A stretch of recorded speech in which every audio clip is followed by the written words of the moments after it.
Hello friends, welcome back to my channel. ইউটিউবের সকল বন্ধুদের আমার স্বাগত।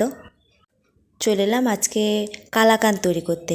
আমার মেয়ের কালাকাঁদ খুব পছন্দ, অল্প মিষ্টি দিয়ে, মানে চিনিটা বেশি খাবে না। যে কোনো মিষ্টিতে চিনি মানে খুব মিষ্টি লাগলে যেসব মিষ্টিগুলো, যেমন সব মিষ্টি খুব মিষ্টি, রসগোল্লা, পান্তুয়া, জিলিপি সব কিছু, সেগুলো খেতে চায় না। কালাকাঁদটা কম মিষ্টি দিয়ে, অল্প চিনি দিয়ে, তাই কালাকাঁদ পছন্দ করে। তাই আমি আজ কালাকাঁদ তৈরি করছি। আপনারা দেখুন, ভালোবেসে আমাকে শেয়ার, কমেন্ট অ্যান্ড সাবস্ক্রাইব করবেন। দেখুন ভিডিওটা। আমি ছানা আর ওর সাথে সামান্য ঘি মিক্সড করে একটু নাড়াচাড়া করছি ওভেনে।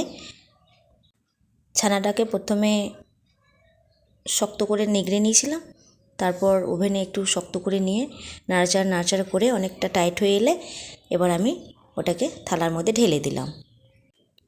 আমার কালাকাঁদ এখন রেডি, আমি থালাদের মধ্যে ঢেলে দিয়েছি। এবার একটু শক্ত হয়ে এলে কেটে নেব। যাই হোক, উদিতা কাটছে, শক্ত হয়ে গেছে, একটু নরম নরম আছে, টোটালটা শক্ত হয়নি, হয়ে যাবে পরে পরে। যাই হোক, নিজের হাতে বানানো, বাড়িতে তৈরি করা একটা টেস্ট একটা অন্যরকমই মনে হবে, খুবই ভালো লাগবে। আপনারা দেখুন কত সুন্দর আমি কালাকাঁদটা বানালাম। উদিতা কেটে দিচ্ছে, কাটা হয়ে গেল, কাটাটা শেষই হয়ে গেছে। ও একটা খুন্তি নিচে ছোট্ট। এবার আমি ওটা একটু তুলে দেখাচ্ছি,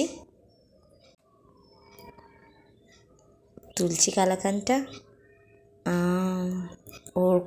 ওর ইচ্ছে যে ও নিজে করবে সব কিছু আর কি, কিন্তু ও তো সব পারে না, তাই জন্য আমাকে একটু, ও দুষ্টুমিটা বেশি করে, একটু আমাকে দেখতে হয়। যাই হোক, তুলে দেখাচ্ছি।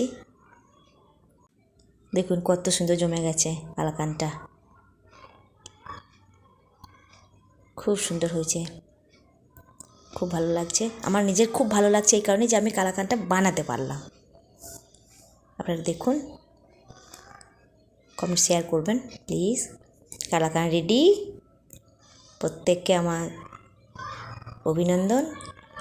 আপনারা কমেন্টে জানান যে কালাকাঁদটা কেমন হলো, ভালো লাগলো কি না। টাটা।